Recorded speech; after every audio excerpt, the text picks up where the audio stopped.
Hi, folks. Thanks so much for tuning in to another episode of The Hitstreak. Check it out. I got to give a big shout out to my show sponsor, my friends over at AVLX. I also have to give a big shout out to Charles Henry and Ace Young, the amazing performers and producers of the music behind the show, as well as the amazing people that make up the Hit Lab creative team, who are the producers of the show. Folks, I have a favor to ask. If you like what you hear, and I know you do, click that subscribe button to make sure you get alerted when new episodes are dropped. Thanks for tuning in. The real success stories told by the people who live them. We're going to have some guests on this show that everybody knows, and we're going to have guests on this show that nobody knows yet. One by one, Nick Hyder is adding hits to the hit streak. Blessings, folks. Welcome back to another episode of The Hitstreak. I'm your man, Nick Hyder, and in the studio with me today in the Hit Lab, I got a very special treat for you. We're talking marketing, we're talking advertising, and I got a specialist. I got somebody that knows exactly what they're talking about, and they've been extremely successful doing it. In the studio today, I've got the founder, owner, and CEO of Unblurred Media, which is a full-service advertising company based right out of our hometown here in Nashville, Tennessee. I've got Kristen Kukta in the house. Kristen, thanks so much for being here with me today. Thank you for having me. I'm very excited to be here. Well, I got to address the elephant in the room first. Okay. All right. So, because as a young business owner years ago, I didn't know the answer to this. All right. So and a lot of our audience is a lot of folks who are seeking to start their own business. Maybe they're new business owners, a lot of small businesses, or just people that are seeking leadership advice, quality of life, all that, right? So what in the world is a full service advertising company? That is a great question. I get asked that a lot, or people are confused not knowing what we do. But basically, we can put together anything. One of the reasons I started my own company is because every business is different, even if it's the same type of business. The way people work, the way they put stuff out. So basically what we do is a full service. We can do everything from TV, radio, billboard, print, digital, social media. We still have grassroots campaigns in cities in Florida with clients that are in very rural areas. We've even done Yellow Book. Yellow Book still exists, guys. So basically, as a full service, we do it all. I've been lucky enough to build a staff of about 9 individuals right now that are experts in their fields. So if it comes to media buying, we know exactly how to negotiate rates, how to argue with them when they're charging us too much. Same thing with digital, is being able to, almost like being your own Facebook specialist. I've got the team that's actually Facebook certified, specialist. So when it comes to anybody wanting to do advertising, we don't cookie cut it. We don't, everything gets custom. So I can look at you and say, okay, what are your goals? And you could have completely different goals. So as a full service, we offer everything that has to do with advertising, including event planning, grassroots marketing, influencer marketing, digital, but we customize it to fit you. That's fantastic. So I love marketing. I love advertising. It from the past career in the hospitality industry. If you were not a good marketer or a good promoter, you did not make very much money. You didn't generate much revenue. So I'm fascinated by it. The creative element is whole lot of fun if you're a creative person, right? So when you mentioned that you have a team of 9 and they're all qualified experts, there's probably I get hit up just in emails that I didn't sign up for with company after company after company claiming to do a lot of the things that you just said, yet there's no qualifications behind it. No, right? No, I think the thing is weird. It's we need more marketing now, and I've noticed that even more after COVID. And knock on wood, we were really lucky. We were busy. The first month, I think everyone was scared, and I think that's a bigger thing. There's so many more people out there selling the same thing you're selling that you have to stand out in marketing. Oh. And companies here in Nashville that'll close, and I've been here 15 years, and I hate sometimes the aspect of us closing restaurants that have been here for 20 plus years. But I think the biggest thing too, it's the Uber taxi driver effect. Yeah. It's like you've got to change or get out of the way. Evolve, it's like you got to evolve. And I think that's the biggest thing is people are evolving, but at the same time, like we talked about earlier, you've got these companies out there that are telling you, as a person who is, someone who has no idea about marketing, they might be a doctor, a dentist, or, not saying they don't know marketing, they don't know the ins and outs of it. And they're trying to tell them they can become their own marketing expert. When we all know this, that, my job is to come in and let you do what you're good at and me market it. So you're not worrying about that. Oh, so that's a big hit that you added to the hit streak right there. That's a big one. All right. So before we get too much further into in the marketing and in the marketing advertising aspect, let's talk a little bit about how you became the person you are today and how your company got to where it is today, right? So because when I met you, you were not the founder and CEO of your company. I was not. Right. So you were actually, I've got it right here in my notes. Where is it? What did you, so all right, tell me the name of the book. You'll tell me faster than I can find it. So I went to school at Loyola University of Chicago. There you go. And I moved here right after college. And, I grew up in a business family. Like my family's owned import, export, sales. Right now it's Great Western Reserve. So my dad does fundraising. And so he imports and exports different products. My brother's currently down in Florida right now with his 6 children at a conference. So I grew up in sales. I grew up in market. I grew up in understanding how business worked. And my dad always say, if you're the smartest person in the room, you're in the wrong room. Oh, yep. There's another one.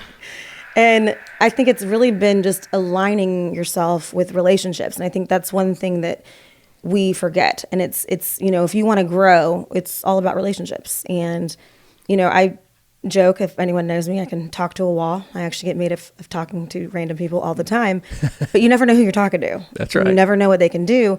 And I feel like sometimes down here, and I guess it's because I've lived here for 15 years, people tend to want to get to know someone to know what they can do for them instead of understanding where they actually come from. And you're on fire right now. Yeah. So when I first moved down here, I worked for a health club and day spa, and I absolutely loved them. But it's back then when people think that you could market a multi-million-dollar facility for $500 a month. Okay. And so when I was just not happy with the job, my girlfriend's like, hey, come work for Tin Roof. And I was like, I don't know if I want to go into bartending and serving again, because, I did that in college. And, I laughed because it was one of the best opportunities I've had. And I love the Tin Roof Corporation and stuff like that. And it really kind of started my relationships here in Nashville. And I'd had a marketing management degree from business with a minor in psychology. You're one of the few people I know with a marketing degree that actually figured out how to make money in marketing after they got out of school. But you know what I joke about? I feel like I use my psychology degree more than I do my marketing degree in marketing. That's another. Every CEO is a psychologist of some degree. Oh, Lord, I feel like sometimes I'm a therapist too, but that's a whole different story. But, so I started there. I met so many different people. And, it was funny because I remember one day my dad called me, and it wasn't that he was dissing on bartenders. He's like, I sent you to Loyola University. Like, I thought you'd be working, this. And he said, when are you going to get a real job? And I looked at him and I said, well, my fake job stops paying the bills. And he looks at me, he goes, all right, I won't ask that question again. That's right. And so, it was a great stepping stone, but it was also, I actually ended up meeting the first actually advertising corporation job that I had was from the Tin Roof. And so they're a great agency. It's just, why everyone else leaves or starts, I always joke. I said, I'm not the greatest employee, but I'm a really good boss. That's right. And I joke sometimes that you can't be either. But, I've just always been very opinionated. And I feel like when I'm in certain situations, and one of my things is like, if you can't do something, tell someone you can't do it. Sure. Honesty. Say I'll figure it out, but I'm not going to tell someone. So that was kind of one of the reasons I kind of ventured off and started. They can smell the BS meter going up when you're faking it. You know what I'm saying? Just be honest. Tell them, like, I don't know, but I'll find out. Let me get that, and I'll get that information right back to you. There's also a reason I'm not a poker player, because I have a horrible poker face. So. Well, you mentioned a minute ago that your friends pick at you for you could speak to a wall. Well, they call it the gift of gab, not the curse, right? So it's the gift of gab. And I've been said that I have that as well, so it's like, if you have a gift, then go out and use it. Exactly. I mean, it wouldn't be the relationships that I have if I didn't talk to every stranger. There you go. You never know. And it's not even that. It's like, you could meet someone, I always joked when I used to travel a lot with the agency before I started mine. And, I was down in Houston once, and I became best friends with the hotel bar guy, friends with him, because it was like, that's who I talked to every night, Yep. Everyone, when you travel for business and they've never traveled for business, they think it's so cool. Like, you get to go to all these different cities. You're right. You're like, I spent 12 hours in a client's office. I came home to take out Thai food and a movie in my hotel room. And I stopped to have a drink at the hotel bar just because I literally needed to decompress. So it's, I think they think that it's like the influencer world where they, make it look all good on paper, but then it's like, if you actually live it, you're exhausted. That's right. Those 5 a.m. flights and then, staying, so that was great. But, that was one of the things, is just going to these different cities and just randomly talking to people. And it's like, even someone that might not be the next CEO of a company, it's like, you can learn a lot. Yes. And I've always said, listen to understand, not listen to respond. And I feel like even though I say that, I still have to do it and tell myself that on a daily basis, because I feel like so much in today's world, including on social media, is you listen or you read to react. And really, you need to understand and understand where people come from. Yes, ma'am. So, as a guy that has been labeled somebody that builds sales forces, okay? The word sales has been associated with my name for quite some time. And but here's what I've learned about the sell. There is no sell if there wasn't some marketing that came first. You can't buy from a company that you don't know exists. Or know what they sell. That's right. And, and especially when it comes to just like social media, for instance, everybody has their favorite one. Well, I don't do that one because I don't like it. And the question that we always like to ask is because especially in the world of insurance, it's very internet lead driven. So you do a lot of internet and email marketing, or text message and email marketing. But the question that we used to always ask was, well, if the person that you can help goes to Facebook to find you, will you be there? If they go to Instagram to find you, will you be there? Like, so all the platforms are good. Right? All of them. They are. And you got to figure out which ones are the most effective for your business to find for your customers to find you, right? Well, I think it also depends. It's like, we were just talking about a friend of yours is a plastic surgeon, and he's great. He's killing on Instagram. And, it's like there are some clientele that depending on their services, like we had a dermatologist once that was heavy on older demographics. So she was looking at 45, 50 plus. Instagram is not 45, 50 plus. It's 23 and up at this point. And so, you can even have 2 plastic surgeons, but depending on who they're going after, it can be a completely different marketing campaign. That's right. And I think that's the biggest problem, is people think it's a one size fit all. Or one of the other things that I come into is someone's like, oh, we're exclusive. We just do insurance marketing. Well, I can market poop if I know how to market. Like, I don't have to be an expert in dog poop. That's right. And so I always joke about that. And I get it. There's a niche, and then people, and now there's certain industries that I haven't really touched, like car dealerships, because they're all over the place.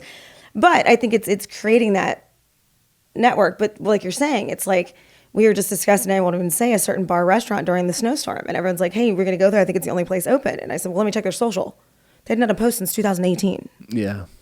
And like, oh, we don't need it. And I'm like, dude, do you? So let me tell you a funny story about an agent from the past. So there was a guy that was an agent, and he had finally bought into social media marketing, but like most, he did it for he made 3 posts and was like, man, it's not working. But we finally got him to commit to it, and he did it for 2 months and had some momentum. And then for whatever reason, like everybody else, he just stopped for no reason. Right. And you ask him why, he's like, I don't really know why I stopped. I just kind of did.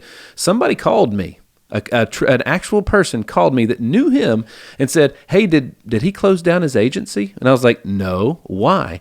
Because he just all of a sudden stopped promoting it on social. Well, I think too, I don't know if this was his excuse though, but a lot of times I see clients do that, and then it's like, well, we'll handle your social media manager is too expensive, so we'll just handle our own. And I'm like, well, you can't do 1 post a week. And they're like, well, I don't have time for it. And it's funny. I actually had a buddy that opened a bar, and I quoted him out for social media.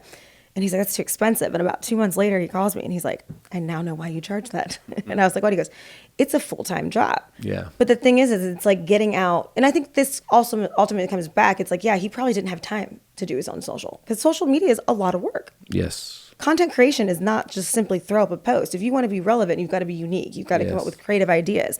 But I think it also goes back to a lot of people look at marketing as an expense and not an investment. It's like, hold on. Look at the Yes. land thing. Oh, yes. You've built this studio. It's amazing. But if you can build an amazing business but if no one knows about you, That's right. it doesn't matter. But then what they see it, and another one of my buddies gave me, I've been very lucky with business mentors and friends that have helped lead me, when I first started my company and literally was about to jump off a cliff. I joke that I fire myself once a day. But, I think it's when you are working with people that are living off of their revenue, you have to be careful. Okay. Because when you charge them for marketing, you're taking out of their pocket, not their business. It's like I could go sign 3 new clients this week, and my business manager, who is the best, has me on a budget. So it doesn't, just because I signed 3 new clients doesn't mean I'm getting more money in my pocketbook. Yep. It's going back into the business. It's going into an investment. And I think the biggest problem when you work with people that are living off of their profits, you're now an expense to them even more. Because they're cutting out of there. And that's the thing with businesses. It's like you can build this building, you can pay for, the TVs, the audio, this, but spending money to let everyone know that you have this is an expense to people. And you're like, no, it's actually an investment. That's right. Like I've had clients that were making $3 to every $1 they were spending. And he was an older guy and he was handing it off to his family and he would joke. And he's like, I know for a fact we're making this, but my children would rather go out to, bougie vacations than to invest it back and make it pay off in 10 years. And that resonated with me. Mm-hmm. It's like, even though some people know they're tripling their money on advertising, they still don't see it as needed. So normally I would ask this question towards the end of the episode, but I feel like it's a great place to be right now because I learned something in 2015. Me and another guy did a Movies in the Park series here in Nashville, and we had 2 great seasons that we did it, and it did really well. But he taught me something because, like the mistake most business owners make, especially the small business owners, like nobody spends enough money on marketing. First of all, you cannot. I do not believe you can promote too much. I do not believe that. I believe you can promote the wrong thing. But I don't think you can promote something good too many times. Good never gets old. No. Okay. So, but he taught me because we were using a company that he had recommended to me, and I was like, golly, man, that's like 3 times more than I've ever spent. And he was like, dude, this is like industry average. These are not even guys on the high end. He was like, why do you want the cheapest? And I was like, well, I don't know if I said I wanted the cheapest. He goes, yes, you did. You just said it. It's true. And I was like, I've never thought of it that way. I don't want the cheapest. I'm not wearing the cheapest pair of shoes. I don't drive the cheapest car. I don't have the cheapest house. Cheapest has never been good to me, actually, with any critical decision that I've made, especially in the form of an investment. So, and people make that decision all the time. So, like, what are some of the most common misconceptions that you deal with? Because you do not take on every client that comes to you. You handpick the ones that you work with, right? Mm-hmm.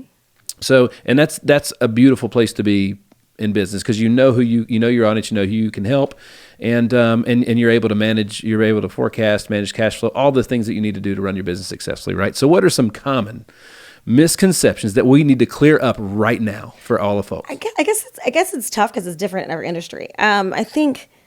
Honestly, like when we talk about this and it's like sometimes they're like, oh, you're selective who you take, like it makes you sound so arrogant. It's like, no.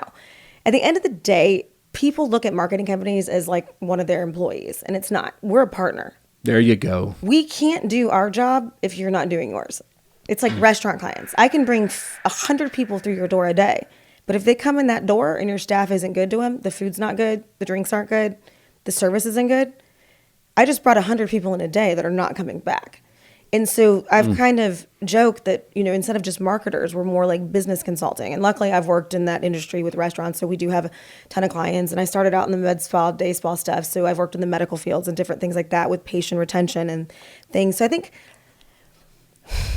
the most common misperception is that we can pull rabbits out of hats like by tomorrow. Right. It's like we were talking about earlier how, someone will come to me and try to bash their last marketing company. And I never try to talk smack about a former company because I don't know what they were doing and I don't know how the client was responding. And, I've had people say TV doesn't work. And it's because they were spending $500 a month on TV. I mean, in the Nashville market alone, if you want to have some type of qualified campaign on any station, because of how big we are, you've got to spend at least $5,000. Right. But then they're like, no, this person said I could spend $1,500. I think that's another problem. I think the misconception is how much you can spend and not spend, because it's like we were talking about how you'll have some of these TV reps that I've worked with, and they first start out, they're like, hey, if they can't do the $5,000 package, give them the $1,500 package. Mm-hmm. But those people still have the same expectations of the 1,500 versus the 5,000. And then when they don't get them, they're like, marketing doesn't work. We're also, I guess the biggest misconception is that we're, genies. Well, you mentioned the rabbit or the genie, the magician. Like, I know that for the mistakes that I made early were that I didn't understand the timeline of effective marketing. I didn't understand how long it takes to, like, it's called a campaign for a reason, because there's a timeline there, right? It's not just something that happens overnight. And you know what? How many investments do you get a return the next day that you make in any other investment that you might make, right? It's long-term return, right? Yep. Marketing, that's the way we look at marketing now.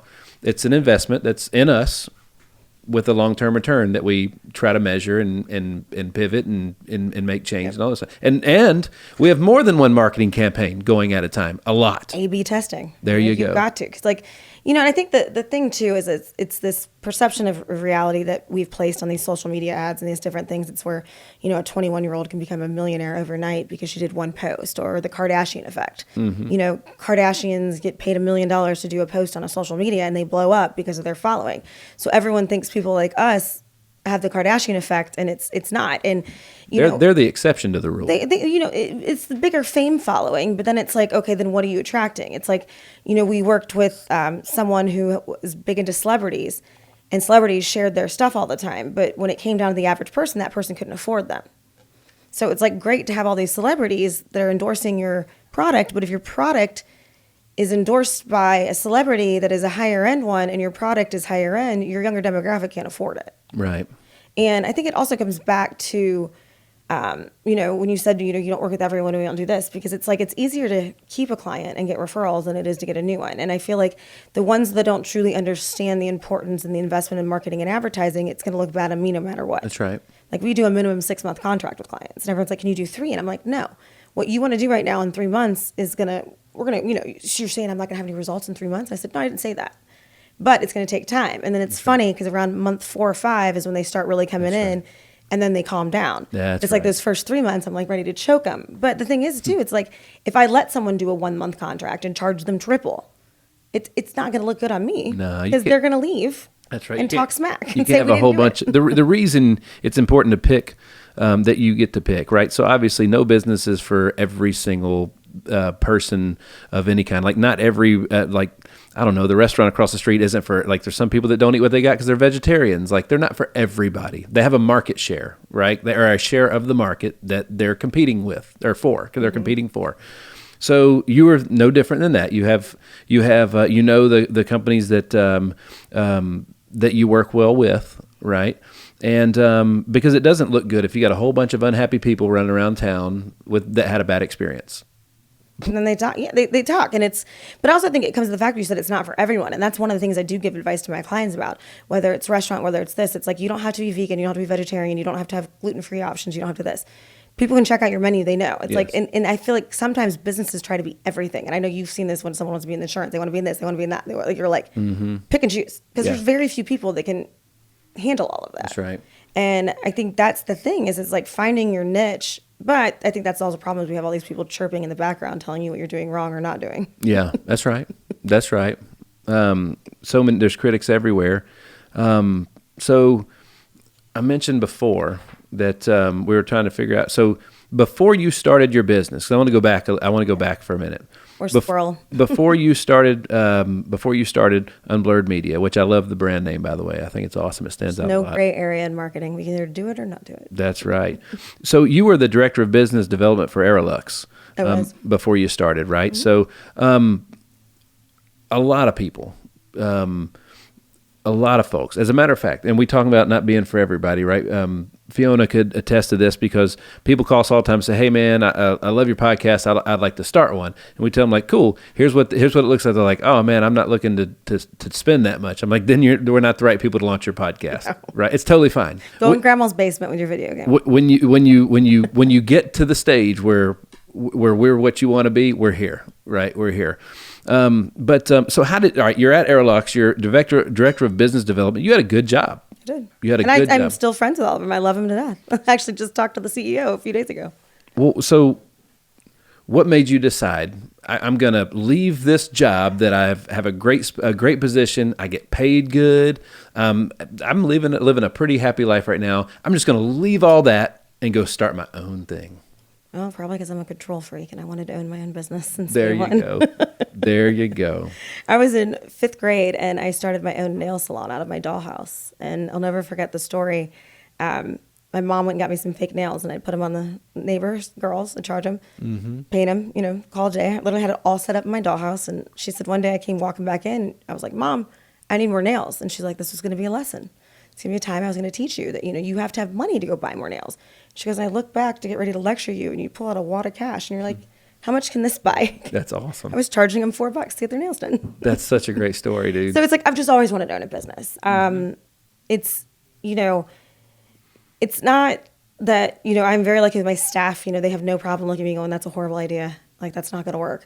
And it wasn't more of a control thing per se. It was just the creative side of it. Mm-hmm. The creative of driving. It's like, I'm so glad that my business can market, doctors, dentists. We have an oil and gas company. We have a beach property company. We have, all over. That allows me to keep my creativeness going. I feel like when you narrow down to one industry of marketing and advertising, it secludes you into that demographic of which that company is marketing to, and it kind of you lack creativeness. You guys have clients all over the country, right? So hold on, I got a list right here that we put together. So, and just for fun, all right, just for fun, I have a note where all of our the guests we've had and the ones that we're working on bringing on the show, and then ones that we want to have are and I didn't have CEO of Unblurred Media next to your name. I had HBIC next to it. I had HBIC there. So this is a pretty clean podcast. You know what I'm saying? So for the kids that don't know what HBIC means, you can ask your parents, and I apologize in advance for that. But that's a compliment.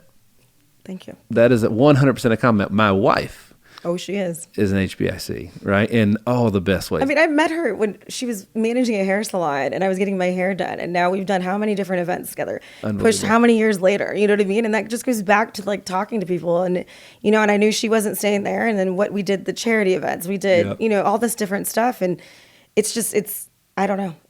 I joked the other day, someone's like, you're kind of intimidating. And I looked at him, I said, am I intimidating or are you intimidated? Ooh.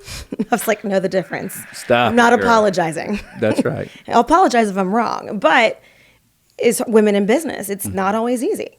Well, we're going to talk about that in a minute. That's one of the things I want to talk about is being a woman in business, right? So, but like, so check it out, folks. Clients all over the country, in tons of different industries, including but not limited to medical, IT, financial, bars and restaurants, even a beach software company. Oh my goodness. Like you guys handle everything from custom advertising, media placements and buys, which that's one of the most underestimated things out there right now.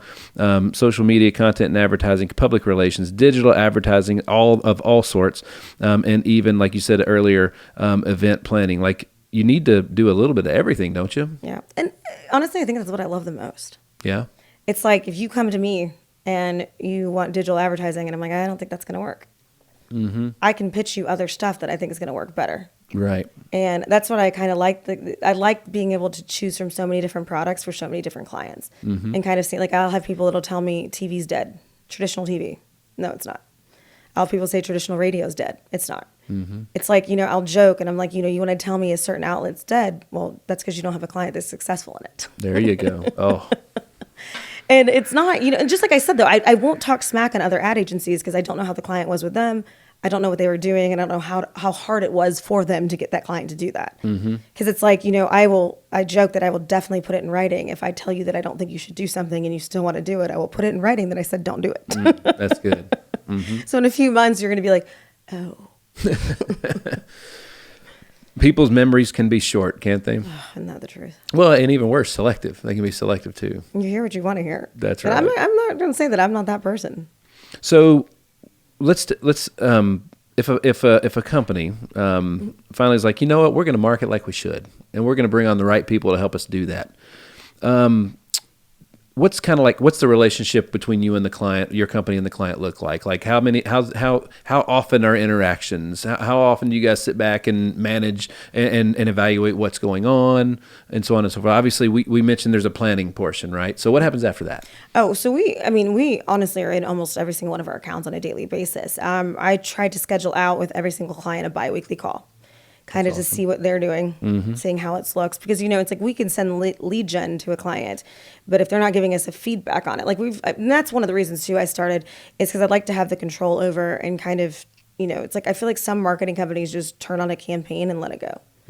It's like we sometimes will start out marketing campaigns in the first two, and that's why sometimes we charge up front fees, because in the first 2 months we're doing 90% of the work, going in, and just little changes. Like you're talking about A/B testing, like you can adjust an ad by 1 year of age, right, and show completely different. So A/B testing, split testing, right? So that's the same type thing. Cool. Yeah, sometimes I forget how technical I get, and I make fun of my clients for getting too technical, and then I do it.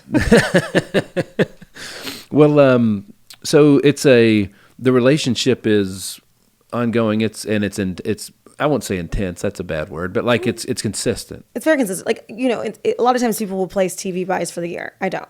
I like to place them quarterly. Yeah, is it more work on us? But yes, but like TV shows and stuff change on a monthly basis, if not quarterly. Right. Coming into new seasons, football season, for example, there's way more stuff during football season for some of our clients to go on. So, and I think it also keeps me on my toes. There you go. Because I can also notice if there's a change in a radio or a digital.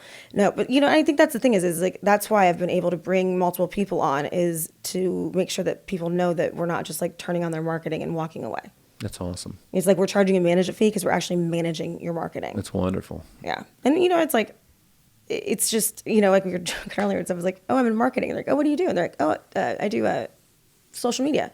Okay, so you're in social media. They're like, no, I'm in marketing and advertising. Like, so yeah, social media marketing. So I was guilty of doing that back a long time ago. It was like, oh, I need to. Had a job and they didn't really give me a good title, right? So it was like sales and marketing was in my email signature, right? And it meant nothing. Well, titles don't mean anything. No. I took a title off my business card, so if someone I really don't like, I can lie and say I got to talk to my boss. I haven't had to use it yet. Like I gotta get with her. She's a little crazy. and hard to track down too. Yeah. But like that's what you're saying though. They have all these titles, and I guess this kind of goes off of business. But I joke about being single and being a woman, and it's like entrepreneur is not a title. Agreed. It's not a title. You're an entrepreneur. It's because you're in different businesses and you're this. So you have a title at a business and a job. And one of my girlfriends was like, yeah, entrepreneur on dating apps right now means you're jobless. Oh. And I was like, but it is, if that's your title, like it's a lifestyle. We all know this. It's like when people see us on all the fun stuff we share on social media and they're like, oh, her life's easy. And it's like, yeah, you didn't see me up till 2:00 in the morning responding to emails or, and that's kind of like when we go back to talking about being very hands-on. It's like, if my client needs something at 2:00 in the morning, I'm going to respond if it's important, and it's that one-on-one. Like I don't want any client to feel like they're less than someone else, no matter on their spend or what they do or how long they've been. Your business is as important to you as it is to me. And it's like, at the end of the day, I am part of someone's livelihood. If my marketing fails, their business might fail. That's right. And that's where I think it's building those relationships and making them trust you, but also let them know that you're doing everything in your power to help grow their business. That's so awesome. Yeah. That's so awesome. It's not always easy, but it definitely is rewarding. Well, you started your company in 2016. So, all right, so 16, 17, 18, 19, 20, 21. This is year 7. Yeah. Year 7. That's incredible. Didn't even know that. That's incredible. Dude, when you start a business, in 2018, my dad's baseball organization turned 20 years old. And like I told him, I was like, Dad, I've owned multiple companies. And like if you just keep the doors open for 20 years, that's a success. Like that's unreal. You've been in business, killing it for 7 years. Were you killing it from day one? No. I would literally stare at the mailbox to make sure one client paid so I could actually pay my bills. And how many times did you think, can I call Aroluxe back and go back? So that's when I joke and say that, like, there's like people in my life that have just been amazing. And like, one of my buddies, Sam Patel, Sam is has hands in everything. M Street, we always joke. Shohan's, he's in the hotel industry. He's Super in the, smart. Yeah. killing it. And, there's time then Rich May. Rich May is, I jokingly call him the godfather of the restaurant industry because no one knows who he is, but he, started Amerigo's, Frothy Monkey. Yep. He's part of M Street. He's part of all the Debucats. And there's so many times I would call them. I'm like, I can't do this. Like, what am I doing? Like, what am I doing? And Sam's like, chill out. And I'll never forget when I called Sam and I was like, I need to do an LLC. And I don't even know where to start. Like, I've Googled it. He goes, give me 20 minutes. Dude single-handedly stopped what he was doing. And within like 20 minutes, I get 3 emails to my thing. It was like, here's your LLC, here's this. I was like, how did you do that? He's like, you know how many companies I own?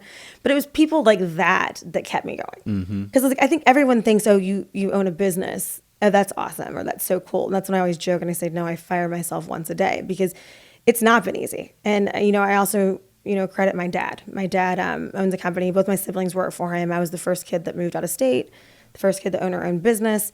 And, sometimes I'll think, I really just wish I worked for the family business, or I'd have those moments. And I'll never, my dad, he's my best friend. And I can always lean on him. And I remember I called him one day and I was having a really bad day. And he goes, do you need to put your big girl panties on? And I said, Dad, I am over. Why do I always have to be the one that puts the big girl panties on? And I'm like waiting for some sympathy. And he goes, do you need me to send you some Depends? And I was like, my heavens. Way to play, Dad. Well played. I got this. He's a good daddy. He is. But, it's like knowing when you need to hug someone and knowing when you need to tell them to put their big girl panties on. Right. Because like we talked, it's like, we live in and this is going a little deeper, but like we live in a society of almost 8 billion people. Mm-hmm. At the end of the day, no one is as relevant as they think they are. Like you said about the unicorns. Everyone thinks they're a unicorn, but when you realize that there's 50 other people that are doing exactly what you're doing and going exactly through the struggles that you're doing. And I think, you said something about how it's like they get affirmation that, oh, well, I'm feeling like this and it's fine to feel like this. No, it's not. Just because 10 other people are feeling like that doesn't mean it's okay. And I think it goes back to like, this victim mentality. And it's like people either think they're a unicorn or they're the victim and everyone's out against them. And it's like, that's not that relevant. That's right. Like you're not. There's nobody's the exception to the rule, are No. they? That's right. And everyone thinks they're unicorns, and I've yet to see a unicorn in my life. Me too. I know my daughter loves them. She has a bunch of stuffed ones that are awesome and they're cute. So I like unicorns, but like you said, we hadn't met one in real life. No. And that's the thing. It's like understanding your flaws, understanding your successes, and sharing them. And I feel like sometimes people nowadays, they don't want to share because they don't want to say, but it's like, they only want to talk about the good things. Mm-hmm. And it's like sometimes it is good to talk about the bad stuff. It's funny. The news are the opposite. They don't talk about the good stuff. They only tell you the bad stuff. Like good news has news in the word, in the phrase, right? But you're right. And it's like what you did. It's like when I first started working for the ad agency before I started my own, I was still working at Tin Roof. I was going in to the ad agency from like 8 to 3 and then coming to Tin Roof at 4:00 and then working. And it's like, and I laughed the day I quit the roof and went full time with the agency. I got home one day at like 6:00 and I'm like, what do I do? Like I felt like that movie with Jim Carrey. Yeah. Where he's like rearranging the house. I'm like, okay, I'm bored. Yeah. Like what do I do? And it's like, I think the thing is with social media in this world, we constantly share our successes. We don't share how we got there. So and the struggles. We talk about that. So a lot of new agents, and we'll just kind of ask like, what do you want to do? And they're like, well, I want to do what you do, Nick. Right. And it's like, cool. And you can totally have it but what you see is chapter 20 and you're in chapter 1, right? So are you willing to read all 19 of those other chapters to get to this chapter 20? And that's where like, I want to talk a little bit about your journey because like, I know what it takes to start and run a business. And I know what it takes to keep one open and that lasts for a long time. And like it's a spectacular, it's just spectacular period that you've been able to do that, right? Because when we first started our health insurance agency, like literally there's a wall at home where I wanted to put my face through it every day until I didn't anymore. And now it's a whole different set of problems. But like, dude, I wanted to quit multiple times a day, every day for probably 2 years. Well, and it's funny, I was doing an interview it was a magazine thing. They'd asked women in business, something like this. And I really struggled with answering some of the questions because they're like, what was your journey, where you came from? And I was like, sometimes I feel like I like blacked out half of it. Like, you know, it's like those rough times when you're like, oh my gosh, how am I going to pay this? How am I, you know, and you know, you're on the right path. But I just feel like in some of those situations, I laugh because it's like, everyone's like, so what do you do here? I'm like, I don't know. I just did it. I just figured it out. And a lot of anxiety, a lot of coffee. Yes. And I'll never forget one time I was really, really anxious. You know, I thought I was going to lose a client, thought I was going to do certain things like this, you know, and I'm always that worst case scenario because in my head, if I can go worst case scenario, I can climb back out from it. There you go. And it's bad sometimes. It's good sometimes as a business owner, but then it's bad sometimes because it can consume you with unnecessary drama or not like anxiety. Yes. And I'd be like, oh my God, I'm going to lose all my clients. And someone's like, did you lose one? And I'm like, no. I'm like, so why are you going worst case? I was like, because I know how much I got to make to get here, to do this, to do this, to do that, or whatever. And I literally was just having a breakdown, and I had lunch with Rich May. And he looks at me and he goes, in order to be successful, it's always going to be there. But in order to be successful, you got to learn how to handle it. And I was like, damn. He's like, that anxiety as a business owner never goes away. Yeah. And it was like, you know, it's like dumb, like society things. It's like, I've always thought that you have to be up at 4:00 in the morning every day to be successful. And that's not the case. Right. And that was one thing that Rich helped me work through. He's like, you know, do you think I'm at work every morning at 5? And I was like, yeah. And he's like, no. He goes, you know why? Because everyone leaves the house. Everyone leaves the work at 6 or 7. I'm there till 9. He's like, Kristen, you've sent me emails at 2:00 in the morning. Like, you've got to get out of your head that you have to be a morning person. Right. And so that, you know, just little things like that has helped me with my journey and understanding my business, and also to confidence and growing. It's like, you know, everyone's always like, what would you tell your 20-year-old self? And I'd tell her, sweetheart, it's going to be fine. Oh. Because at the end of the day, the stuff that you worried about back then, you don't. And I joke that the greatest thing I ever did was learn how to love myself, both in professionally and personally. And I joke it's the worst and best thing because I just don't care anymore if you don't matter. That's right. But it when it comes to the journey, I feel like that's what, I guess, you know, I don't remember parts of it. Like, Yeah. you know, those long periods of time where you're just like exhausted and like, but I think it's really just the growth is what the journey is. And I feel like if it wasn't for some of the people that I've encountered, some of the clients, like I wouldn't be here in 7 years. And that's where, you know, I owe a lot to my business mentors, a lot to my team that works with me, a lot to, you know, even people like Tammy, my business manager. You know, when I first started out that first year, I didn't know how much money I was making. I didn't know where it was going. I just was making sure the bills were paid. And then it was nice to have someone help with billing, help with invoices. And so I really think like the journey to get here in 7 years is really not necessarily all about me. It's about the people that I surrounded myself with.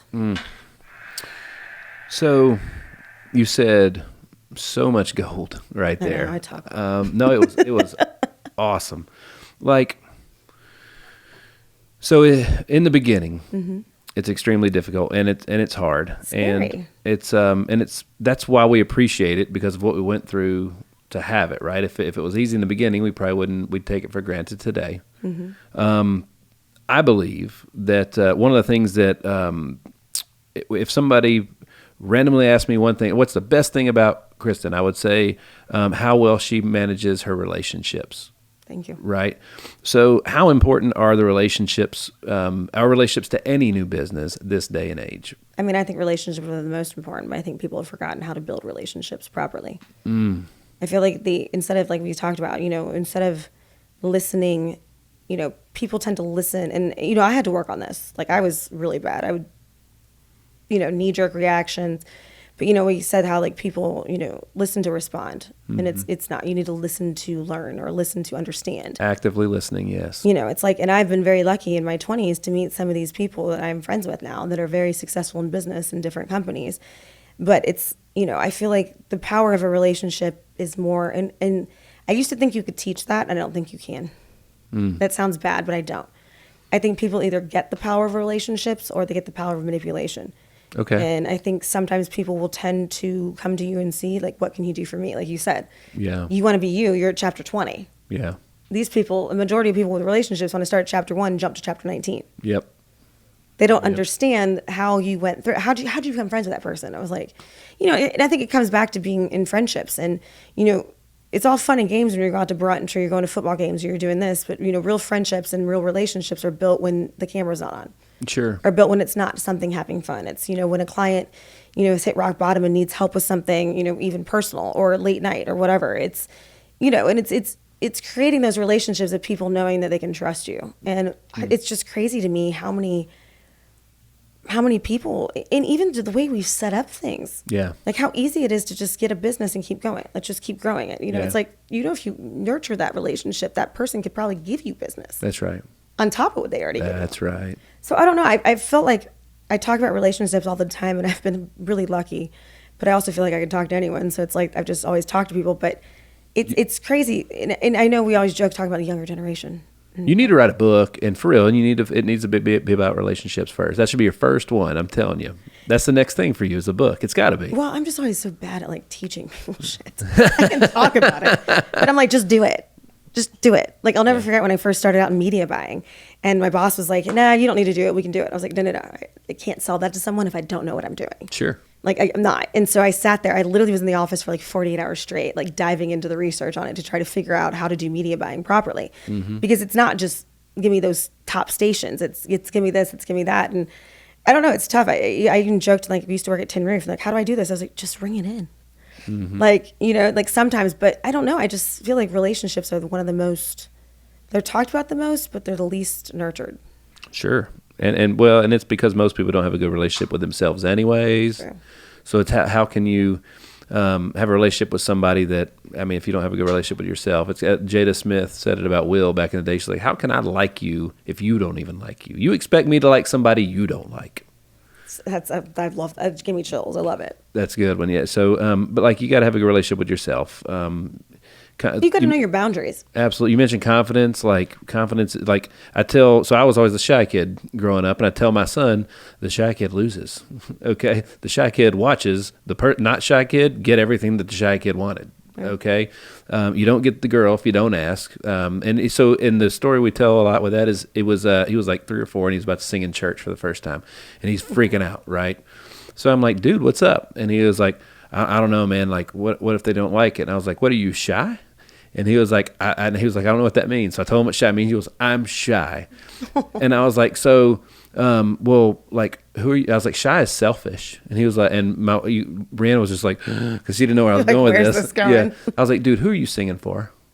Are you singing for you or for them? He was like, well, I'm singing for them. I'm like, then why are you making it about you? You know what I mean? If you want that girl and you believe you're the best guy to be with that girl, then you need to go freaking tell her. It's true. I mean, right? It's the confidence of it, though. Absolutely. It's, and I think that's one of the things, too, is it's like, I'll be confident in things that I know, but I'm going to educate myself first. There you go. Because it's like, I can't be confident if I don't know it. And I'm also not one of those. And I think go back to misconceptions, because it's like, I can't, on the spot, I'm like, I don't know, is the fact that, people think that, oh, you're just telling me this because you want me to spend more money. You're doing this. It's like, no, I've actually educated myself on this. I know what I'm telling you. There you go. I once had a girl tell me that our AdWords budget was too much, and within 30 seconds she asked me what AdWords was. Oh my. And I was like, yeah, oh, that's too much for a pizza. What's pizza? like, I can't. Jesus, not today. There you go. Not today. So another question that I wanted to talk to you about was like marketing is only like anything that you measure can improve. It's so important in business to know numbers, to be able to have some form of tracking to measure. If anything, you're just your expectations. It's getting harder, right? So, well, especially with all the different platforms there are now, and with the rise and how much the digital interface has changed everything in the last 20 years, like it has. So, like, it's made my job harder. I'm sure. Well, it's funny because I literally was just talking about this with the CEO of Aroluxe. Like, we're still friends. I'll call him, pick his brain. I'll be like, man, what are you doing with this? Or what are you doing this? And that was one of our conversations, is talking about the whole tracking thing. Because it's like, I still put tracking numbers on commercials. I put them on radio ads. I put them on stuff, even AdWords. Facebook, you can do tracking numbers. But the biggest problem now is our smartphones. So it's like, you can see a TV commercial and it's a certain tracking number. And I joke, because if you go look at the reports at the end of it, there's like 3 calls total that month to that one number, but they booked 75 people. And the thing is because people are instantly going to their smartphone. Mm-hmm. So it's like the amount of technology we have now has made it way harder to track. Sure. Yeah. So it's it's not always enough just to say, hey man, your sales are increasing. Mm-hmm. Because then when they plateau, they're like, oh, they're not increasing anymore. So I don't know. There's a sales cycle. There's a sales cycle too, right? So I know we a lot of it in the internet lead world for insurance agents. Like that person may be looking today, but they may not be looking to buy for 6 months, right? So like, that goes back to nurturing that relationship. That's right. Rhea and I try to. As we gracefully age, we've started to pay attention to what we put in our bodies, because the bad things all of a sudden, where'd that fat come from? We didn't have that yesterday. We used to be able to eat pizza every day. And that's right. It doesn't happen anymore. So now when we see the commercial from, I don't know, just Pizza Hut or whatever, it's like, when next time we get pizza, that's the one we're getting. But we may not buy it for a month. But I saw that commercial a month ago, and there was a sales cycle there, right? That's different for every single consumer. And there's today buyers, there's tomorrow buyers, there's next year buyers, there's all that stuff. And then throw seasonality into it. Oh, my goodness. It's like I can't tell you how many restaurant clients, they know they're going to be slow. Or just tourism in general. Mm-hmm. You know you're going to be slow in Nashville in January and February. Mm-hmm. But some of them don't prepare for it. Yeah. And then it's like, it's like a boat salesman. Mm-hmm. Like, my boat people aren't going to get mad if I'm not selling 100 boats a week in January. Yeah. In May and June, yeah.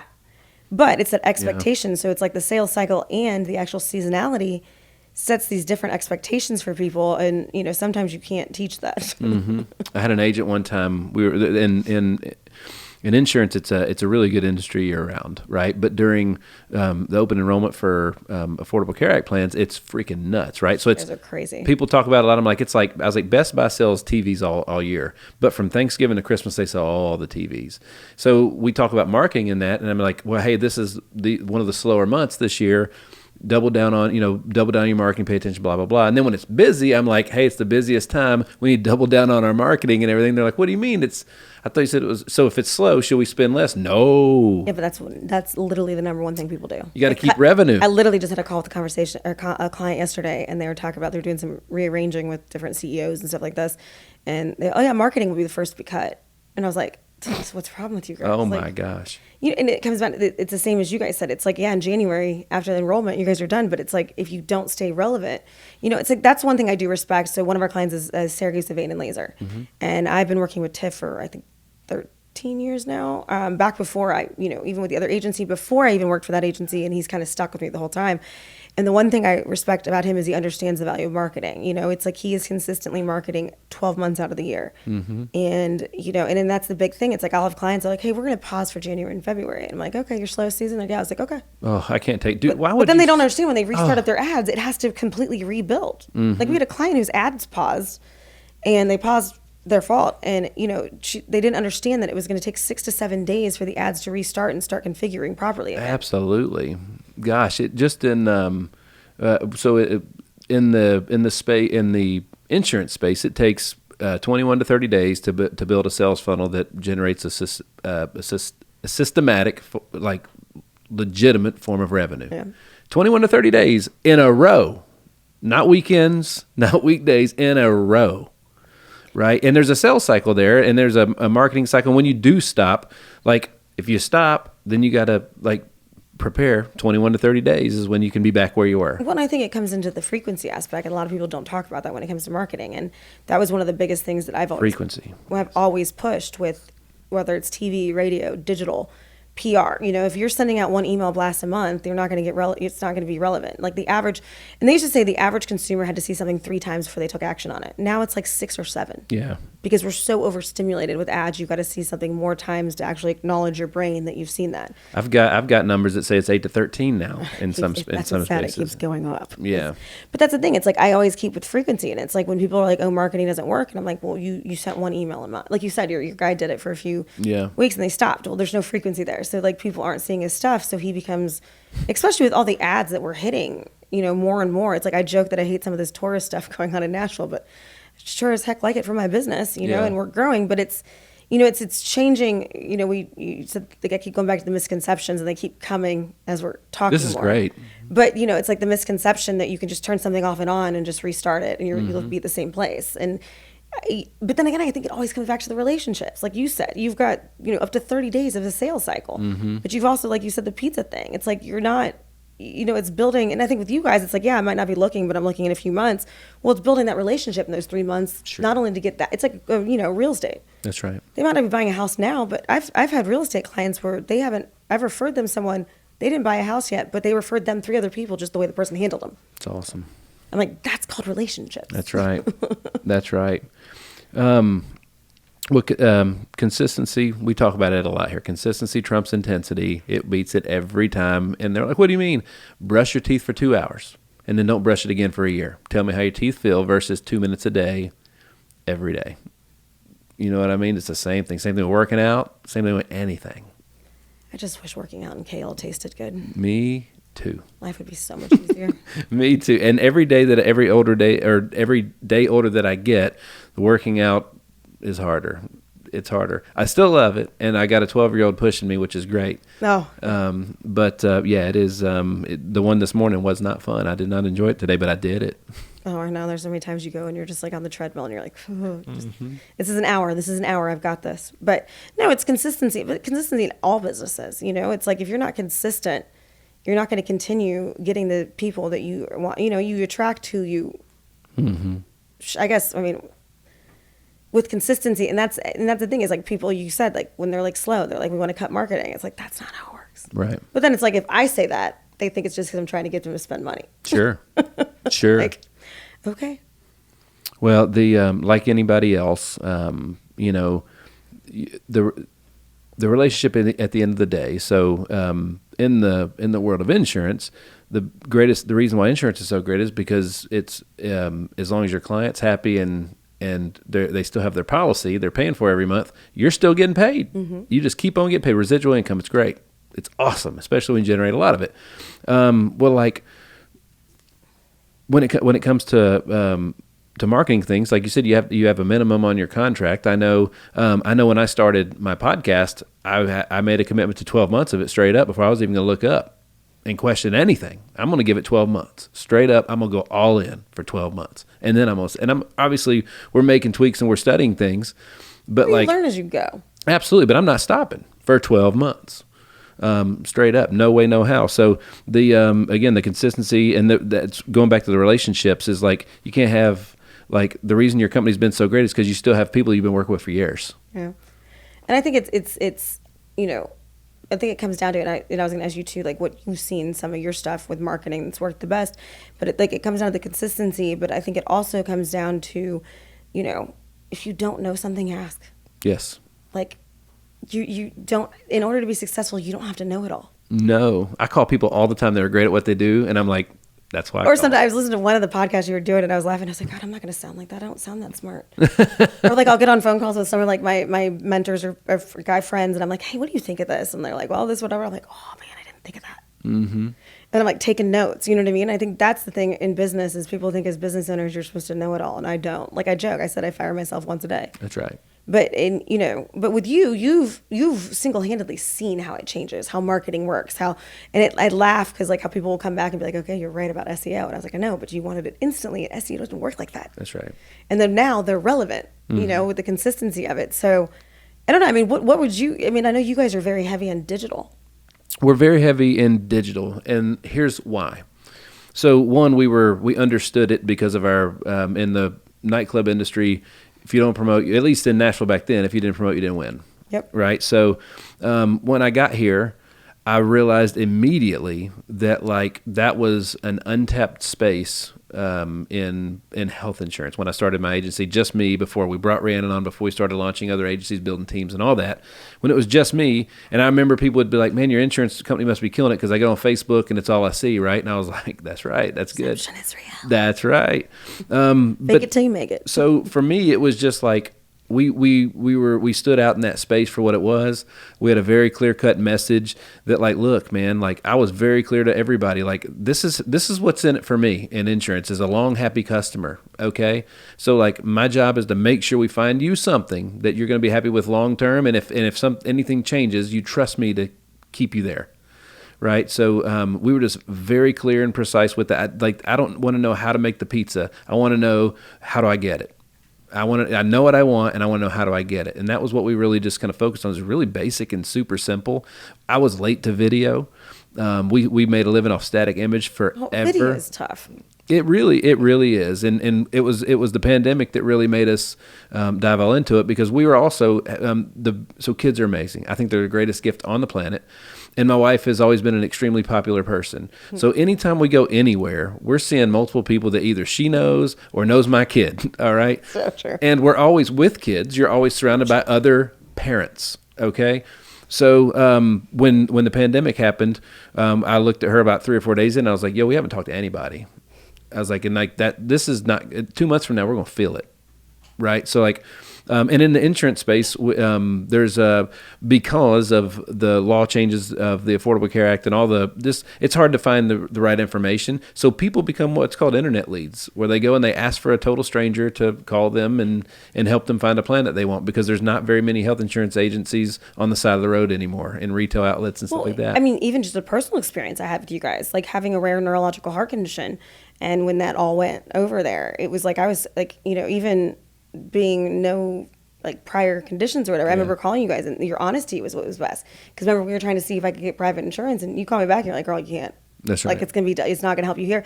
And like, to me, that's why every time someone asks me insurance, I send them to you guys. Yeah. I'm like, go here, because it's like you told me you couldn't do it. That's right. I wasn't even one of your clients because I couldn't be. That's correct. But you instead of doing that, and then in 6 months I'm like cussing you out because I go to get a prescription, and I'm like, really, jerk? Yeah. But that's the thing. It's like that's what makes people stand out as good business owners. I think that's what makes people stand out for long.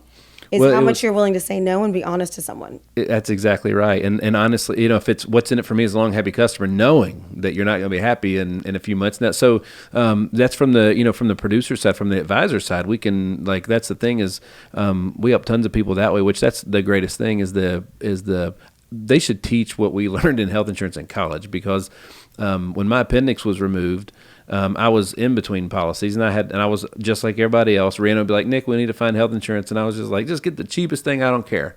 Right. How dumb was I? But I was just like most other 20 somethings. And then, it's like when someone wants cheap Botox and you're like, absolutely. Yeah. Let's put the cheapest thing we can in your face. Yeah. Well, so appendicitis happened.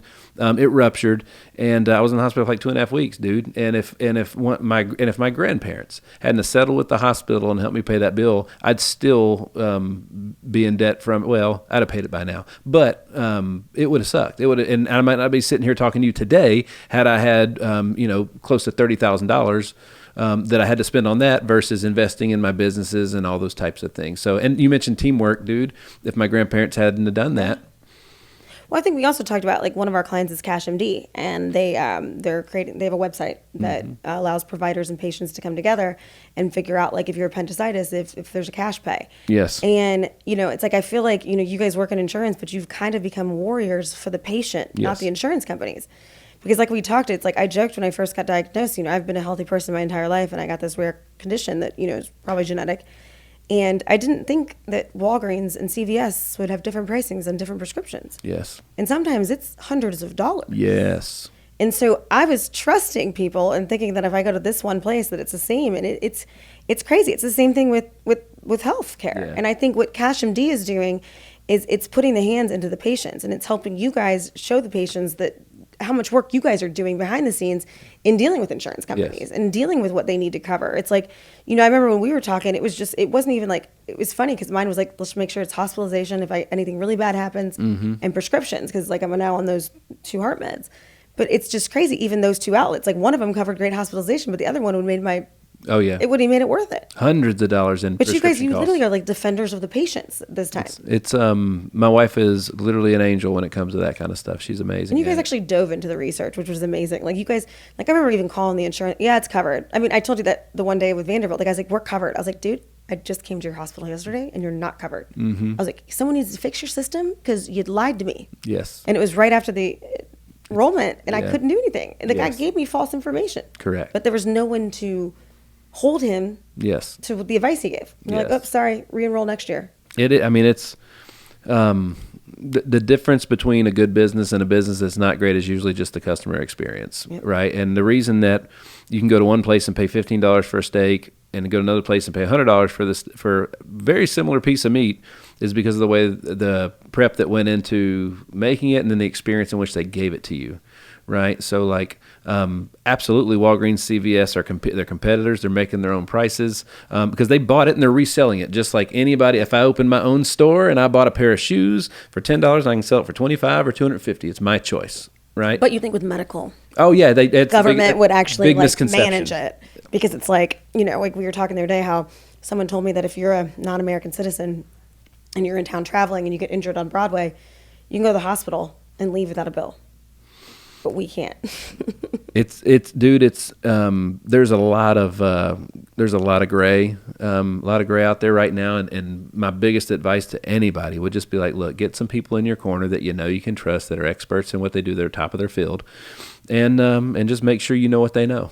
You know what I mean? And ask questions if you don't. Because my wife and I just welcomed our daughter into the world 9 months ago, and that we're having a baby in the middle of the COVID pandemic. Like grandparents couldn't come to the hospital. It was just me. It was really uncomfortable and crazy and weird.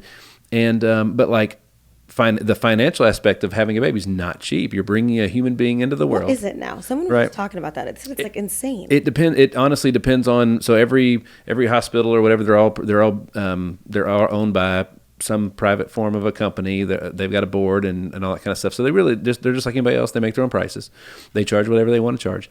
And we had a great experience with the birth of our daughter because we knew what in the heck we were doing. We didn't just like go get a service and then get a sticker shock because we found out what it cost later. Imagine if every time you bought a car, you found out what it cost 30 days later.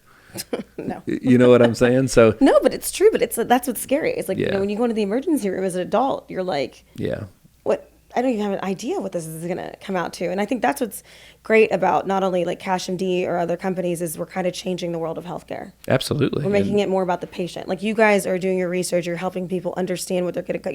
You're focusing on the patient. We're focusing on the consumer experience. And honestly, going back to the marketing, that's all that I really focused on, was just that. Like, look, if you don't win, I don't win. It's that simple. So I'm going to go out there and fight for you. And if you win big, so do I. It's awesome. Right? Just like if I invest in a company and I own 20%, is it 20% of a little or a lot?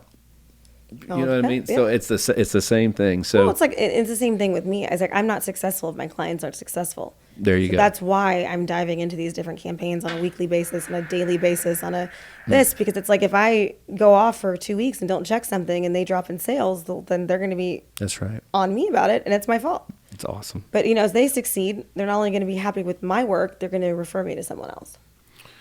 So I don't know when the song came out, but the famous line is, "It's a man's world." All right. As a man, I don't feel that way, right? At all. But I think there's a place in this world for both of us. I agree with that. So, but what's it like being a woman who owns a business?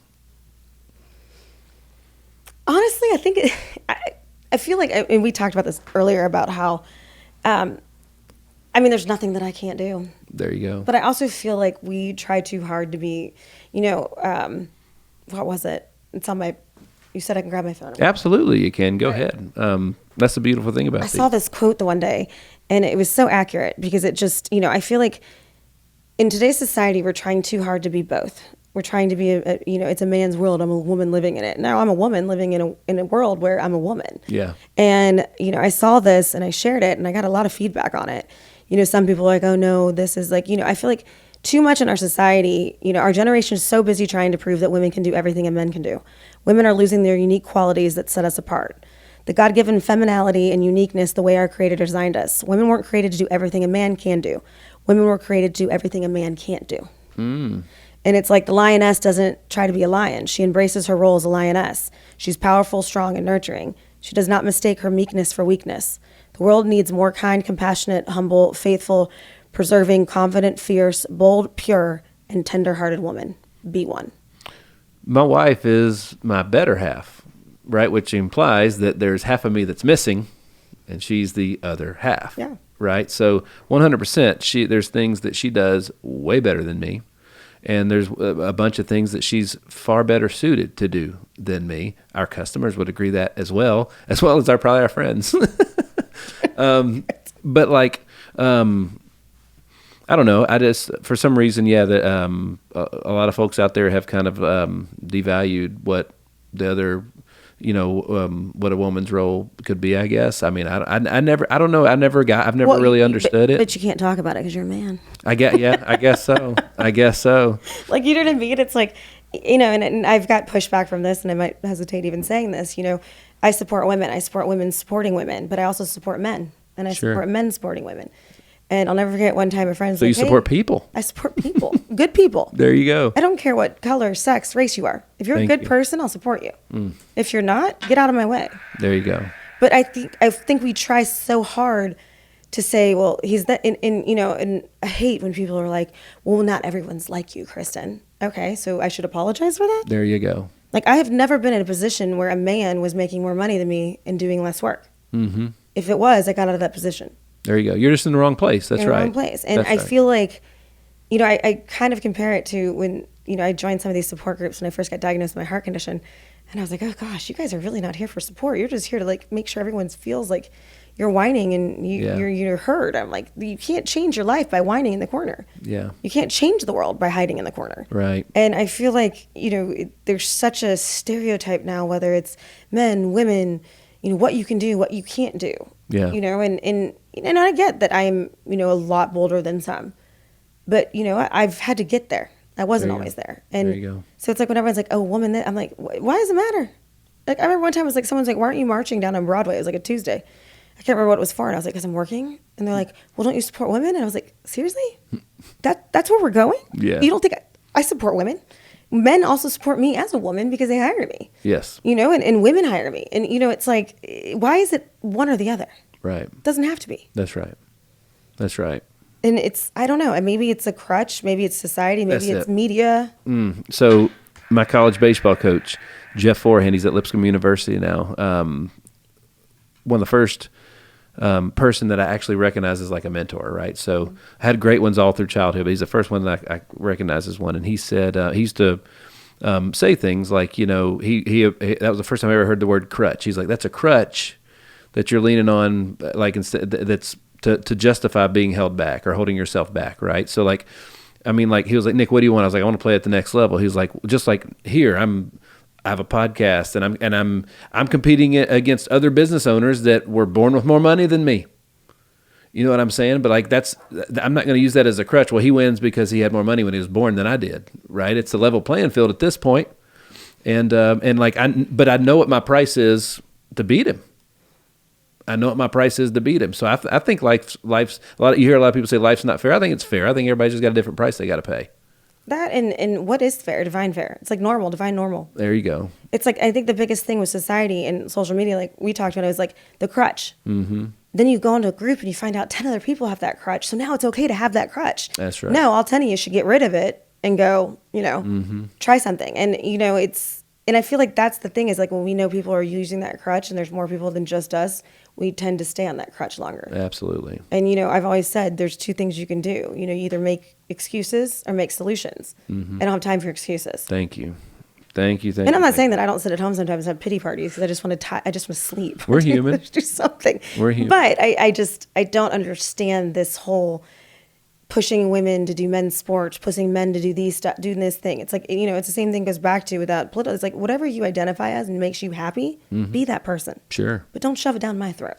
Yeah, and quit focusing on problems and spend some time thinking about solutions, man. Yeah, if you focus on problems all the time, you're just going to constantly keep having problems. I love it.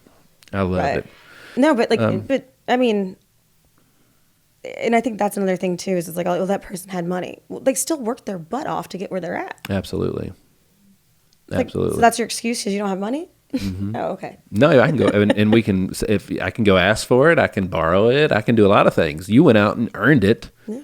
And so you had a side hustle for the side hustle for the side hustle on top of your job. Dude, I drove for Uber. Sorry, Dad. This is the first time you get to hear about that. That's why they hated me. Because he's like, that's so dangerous.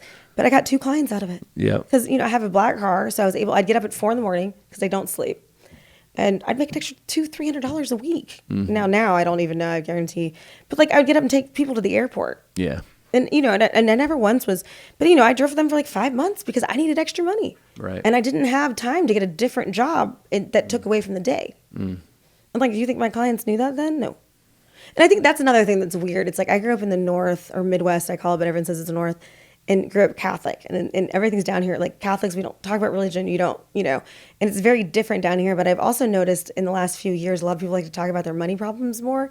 It's like when I first started out in business, I was barely paying my bills. But do you think anyone knew that? Sure. That's right. Because you know what? No one wants to hire a broke marketing company. There you go. I was always told in the bar business, people like anytime you get told how's things going, packed, slammed every night, can't keep up. Nope. Crazy. So busy. Always. That's right.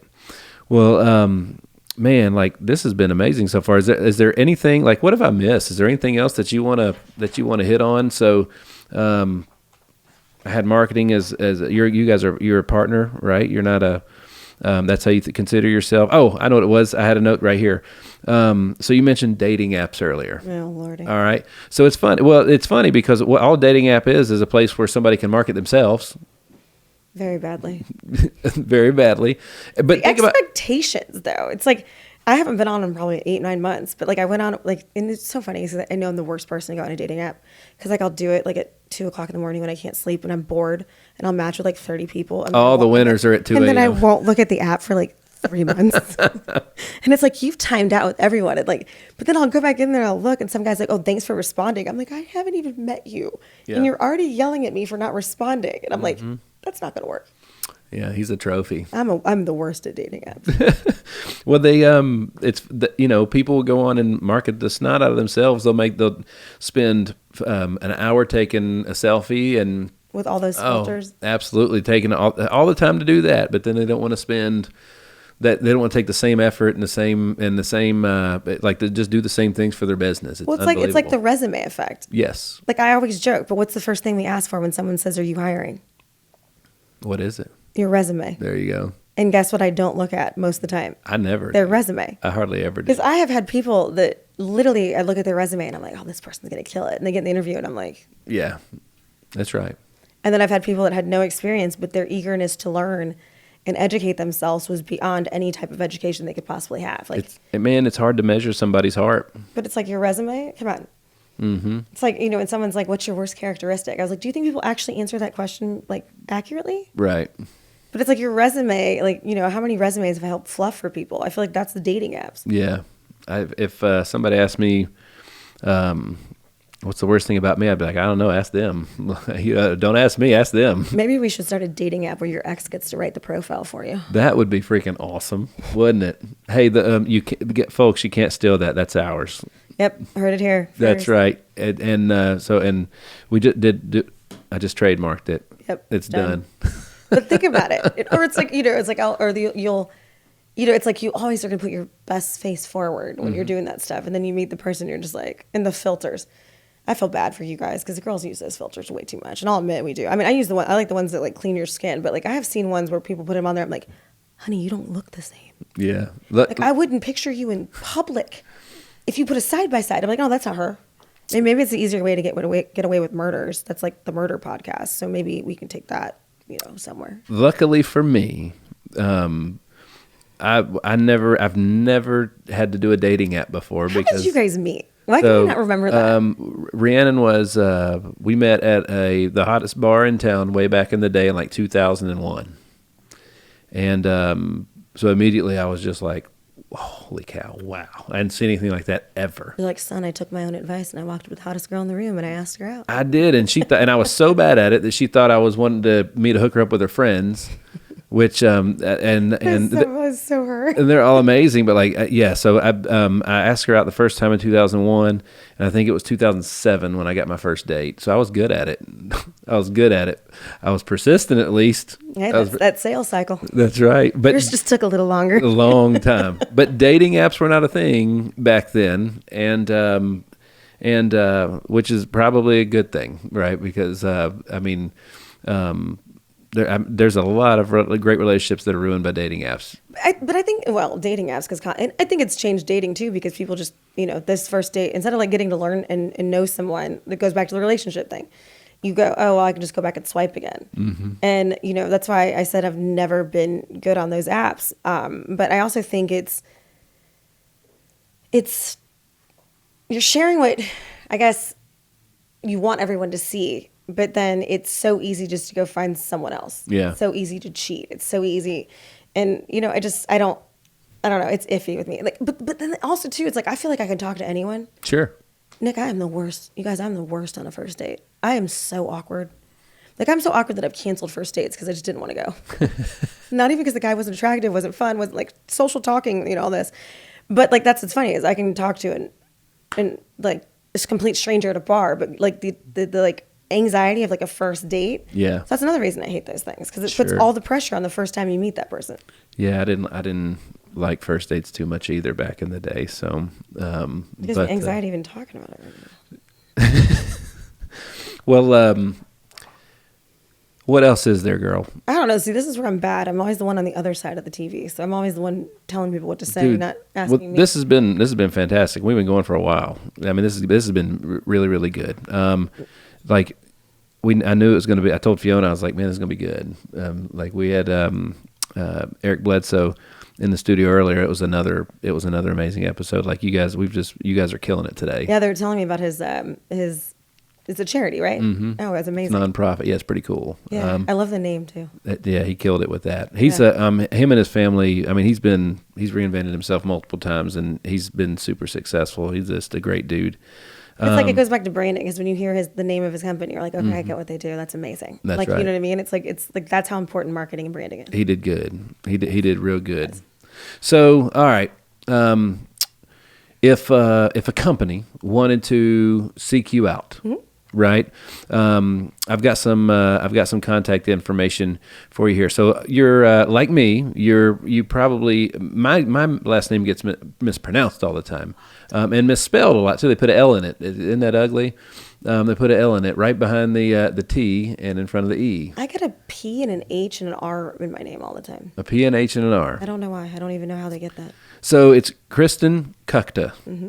Kukta, right? And you're Kristen at unblurredmedia.com. Mm-hmm. They can check out anything and everything you guys are doing at unblurredmedia.com. You guys have a Facebook and an Instagram as well, mm-hmm. right? And but if somebody, like, I don't know, if somebody wanted to, what are some of the most common questions that they might call? Let's go on ahead and eliminate some Well, I think the biggest thing they always say is, hey, how much it costs to do this? And it's like, oh, we got to have a call. Like, that's right. It's like, I can't sit here and tell you that social media advertising is one price fits all, Yeah. Sometimes it's cheaper, sometimes it's less. And, I even say too, it's like, just, even if you're not wanting to do marketing right now, but you have a question about marketing, call me. There you go. Shoot me an email. That's awesome. Well, everybody always wants to know what everything costs first. And, Rhiannon and I figured out a while back, it was like, with the family that we have, the school that we wanted to have choices. We want to have choices for our kids, choices for us, choices for things. And for us, we knew that, like, when we first started this, it was like, we just got to get to $20,000 a month income, $240K a year. That's when we can actually, like, make decisions. Like, our kid can go to the school that we choose is best for him. I don't like making decisions based on finance. I like making decisions based on what we're actually trying to accomplish. And obviously, finance is a factor, and all the people that don't have no money out there can be like, well, that's easy for a rich guy to say. That's what they always say on our stuff. I hate that. But like, look, I was poor too, and as a matter of fact, when I started my insurance agency, I had to borrow the money from my parents just to get my license. That's how broke I was when I started. But it goes back to the chapter 1 through 20. That's right. They want to jump to 20, and they haven't even read the introduction. That's right. That's exactly right. But bottom line. You've been killing it for a long time. It was I was so excited when we found out we were going to be able to get you in. We've had a lot of the folks we're going to be bringing back. So I would like to put you on that list. You know what I'm saying? Because there's tons of stuff that we could have sat here for 4 or 5 hours. Oh, I know. I can talk. I've never had that problem. But even better, you have actual good stuff to talk about. You know what I mean? And honestly, I learned a lot sitting here. Didn't you, Fiona? Just hanging out with her today. I learned a lot today, which is fantastic. But like, folks, if you are a company, Kristen, what percentage should, like, if a company said, this is my revenue, what should I spend on marketing? See, that's another misconception, that there's like a one number of 5%, 2%, 10%. It depends on your industry. There you go. It depends on your profit margins. It depends on your revenue. It depends on, you have a client that has 5 different services. Some of their service, and that's why I'm like, one size does not fit all. There you go. Because like, there's certain services that some of my medical doctors offer that we really don't have to advertise that much because people need them all the time. Yep. But then some of the other ones are more niche, so it's more money to advertise. So, I mean, It's all over the place. I sometimes say anywhere from 2 to 10%, but there's some people that say up to 15%. Sure. But really, it's just about investing into marketing and making sure you're making a profit off And of it. what do you want to do with it? Yeah. And your expectations. So, folks, all of our business owners out there, Heck yeah. if all the questions that you don't know about your marketing, you need to give Kristen a call. You need to check out Unblurred Media, and they'll get you taken care of. They'll help you get a game plan together, a strategy, a budget, all of it, forecast, everything. But don't call her. Don't call her if you're not planning on at least hanging out with her for at least a year. Exactly. And that's the thing, too, is I think everyone has this misconception that, marketing is always, X amount of dollars or whatever. It's like we can work in different budgets, but if you have such a low budget, then your expectations are completely different. That's right. So it's like, we can find ways to help you market without you having to spend $10,000 a month. That's right. Well, girl, this was awesome. Thank you Thanks so for having much. me. Thank you so much for being here with I us was today. nervous. It was fun, wasn't But it? we had to do that shot of tequila. That's right. Well, it was fun, man. I had a blast. Folks, once again, Kristen Kukta, the founder, owner, and CEO of Unblurred Media. Thank you so much for tuning in to another episode of the Hitstreak, man. We're always having a blast here. I'm your man, Nick Hyder. You guys stay safe and God bless.